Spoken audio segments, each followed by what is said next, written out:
Assalamualaikum warahmatullahi wabarakatuh.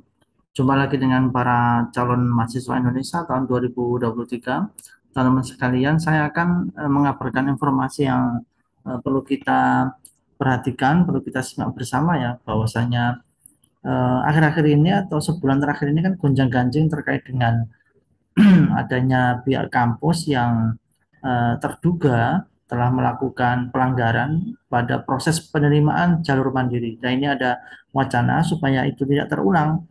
Itu jalur mandiri tahun depan khususnya yang masuk PTN yang akan dihapus. Nah, bagaimana tanggapan ini ya MRPTNI? MRPTNI ini Majelis Rektor Perguruan Tinggi Negeri Indonesia, karena memang tidak bisa dipisahkan antara Kemdikbud sebagai operator utama di proses uh, pendidikan di Indonesia dengan ada tim atau majelis rektor PTN yang ada di Indonesia, yang salah satunya di LTMPT itu adalah bagian dari majelis rektor PTN Indonesia. Nah, ini terkait wacana jalur mandiri dihapus. Ketua Majelis Rektor PTN Indonesia itu beri tiga catatan penting. Nah, ini bagaimana keputusannya, coba kita ulas berikut ini. Diterbitkan oleh Kompas ya di 4 September 2022, baru dirilis kemarin ini. Nah, ini di latar belakangnya adalah kasus penangkapan Rektor Unila kemarin ya, yang terduga korupsi di jalur mandiri. Maka ada wacana penerimaan masa baru jalur mandiri PTN akan dihapus. Meski demikian, wacana jalur mandiri dihapus tentu menimbulkan pro dan kontra. Jadi ada pro dan kontra. Maka dengan hal ini Prof. Jamal Wiwoho selaku Ketua Majelis Rektor Perguruan Tinggi Negeri itu memberikan catatan. Prof. Jamal yang juga Rektor UNS Universitas 11 Maret ya Surakarta ternyata menolak wacana tersebut. Nah, apa catatan yang diberikan? Nah, ini seleksi mandiri tetap harus dipertahankan karena pada dasarnya penerimaan mahasiswa baru lewat jalur mandiri sudah terdapat di dalam produk perundang-undangan, ujarnya seperti dikutip dari laman UNS pada hari Sabtu. Nah, ini lebih tepatnya undang-undang itu di nomor 12 tahun 2012 tentang pendidikan tinggi yang secara legalitas masih terjaga dengan baik dan secara implementatif lebih dari 10 tahun tidak pernah ada masalah. Ibu Prof. Jamal. Jadi memang gini, bagi PTN yang berbadan hukum itu punya kuota 50% ya. Kuota 50% untuk bisa menerima mahasiswa dari jalur mandiri. Yang 50% sisanya itu dibagi antara jalur undangan SNMPTN dan jalur tulis atau SBMPTN.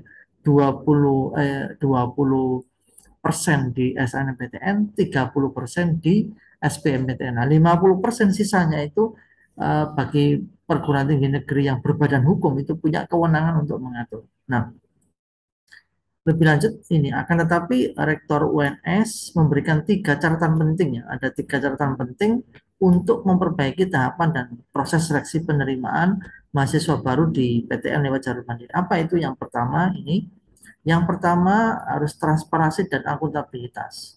Jadi menurutnya catatan pertama ialah harus adanya transparansi dan dilakukan dalam rangka untuk mewujudkan good university governance. Jadi memang akuntabel dan transparan itu bagian dari keharusan ketika suatu lembaga itu menyelenggarakan proses seleksi. Jadi diumumkan tanggalnya, syaratnya, skor yang harus dipenuhi supaya bisa terima, berapa peminat, berapa daya tampung. Nah, itu adalah hal yang sangat diharuskan atau dibutuhkan untuk sebuah transparansi proses seleksi. Yang kedua, berbasis seleksi akademik. Nah, ini yang tidak mungkin beberapa kampus, beberapa PTN itu menggunakan pendekatan yang berbeda-beda. Seleksi penerimaan mahasiswa baru lewat jalur mandiri masuk PTN harus dijaga dengan selalu berbasis kepada seleksi akademik.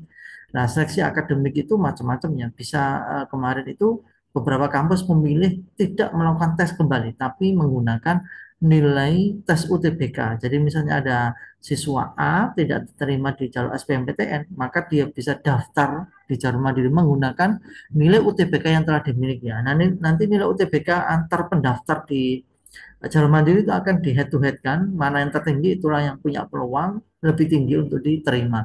Jadi lebih akuntabel dan lebih terpercaya karena nilai UTBK itu sudah apa itu diakui oleh nasional. Jadi berbasis seleksi akademik, tidak berbasis ya siapa yang bisa memberikan dana pengembangan atau dana eh, SPI yang lebih tinggi itu yang diterima tidak, tapi memang berbasis seleksi akademik.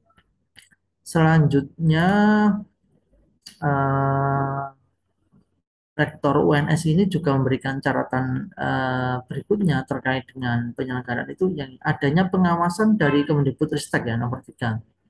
Jadi catatan terakhir ialah perlunya pengawasan yang terus-menerus yang dilakukan Kementerian Pendidikan, Kebudayaan, Riset dan Teknologi dan jajarannya tentunya dalam penerimaan mahasiswa baru lewat jalur seleksi mandiri masuk PTN. Karena lebih lanjut Prof. Jamal ini menjelaskan karena ini ya pengawasan dari Kemendikbudristek yang dilakukan secara terus-menerus oleh Inspektorat Jenderal atau Dirjen Dikti, Ristek, Sekjen, dan Mendikbudristek sangat penting untuk menjaga seleksi mandiri tetap ada.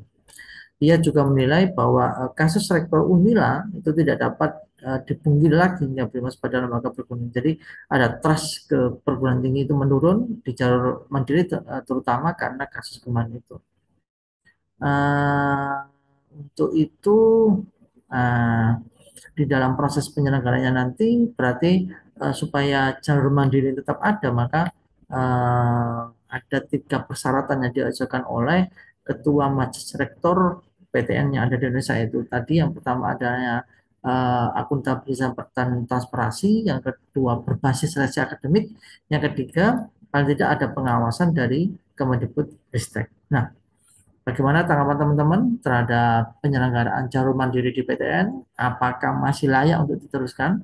Ataukah sudah tidak perlu ada jalur mandiri? Ataukah tetap perlu jalur mandiri tapi dengan syarat tertentu? Silakan apa itu tuangkan pendapat teman-teman di kolom komentar. Dari situ nanti kita bisa punya apa itu banyak ide-ide yang bisa kita berikan ke Kemendikbud ya terutama untuk penyelenggaraan PTN, terutama penyelenggaraan seleksi masuk PTN yang lebih akuntabel, yang lebih berkeadilan, dan lebih bisa membawa keadilan untuk para calon mahasiswa di tahun 2023. Mungkin ini video yang bisa saya tampilkan di sesi kali ini, dan silakan memberikan tanggapannya di kolom komentar terkait dengan jalur mandiri. Sampai ketemu di video berikutnya. Wassalamualaikum warahmatullahi wabarakatuh.